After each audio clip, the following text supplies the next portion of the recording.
हाँ जी, तो इस वीडियो लेक्चर में हम क्लास 12 कंट्रोलिंग प्रोसेस करने जा रहे हैं। कंट्रोलिंग का प्रोसेस अगर आप कर रहे हो तो पहला स्टेप है स्टैंडर्ड्स को सेट करो। स्टैंडर्ड्स क्या होते हैं? स्टैंडर्ड्स बेंचमार्क होते हैं, आपके टारगेट होते हैं जिसके अगेंस्ट जाके आप अपनी एक्चुअल परफॉर्मेंस को मेज़र करते हो। स्टैंडर्ड दोनों टर्म्स में सेट हो सकते हैं, क्वांटिटेटिव भी और क्वालिटेटिव भी।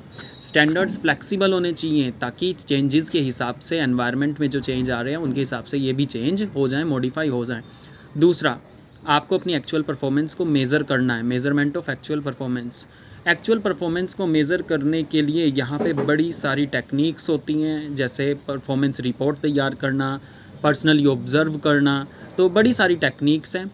और आपकी एक्चुअल परफॉर्मेंस उसी यूनिट में मेज़र हो जिस यूनिट में आपने स्टैंडर्ड्स को सेट किया था। थर्ड आता है comparing actual performance with standard. अब आप कंपेयर करोगे अपनी एक्चुअल परफॉर्मेंस को स्टैंडर्ड के साथ। क्यों करोगे?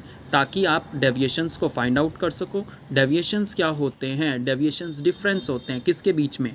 स्टैंडर्ड परफॉर्मेंस और एक्चुअल परफॉर्मेंस के बीच में जो डिफरेंस है उसको हम क्या बोलते हैं? डेविएशन। अब आपको डेविएशंस को एनालाइज करना है।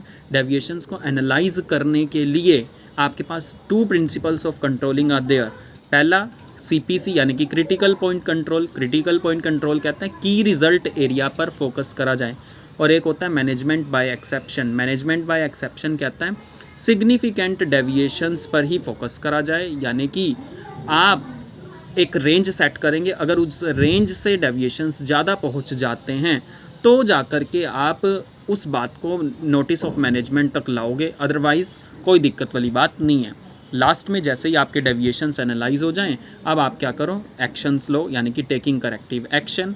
और करेक्टिव एक्शन तो आप तभी लोगे ना अगर आपका deviations go beyond the acceptable range जाता है, यानी कि आपने एक लिमिट सेट करी थी, उस लिमिट को अगर वो क्रॉस कर जाता है तो ही आप एक्शन लोगे, otherwise no corrective action is required. Thank you. हो गया आपका कंट्रोलिंग प्रोसेस।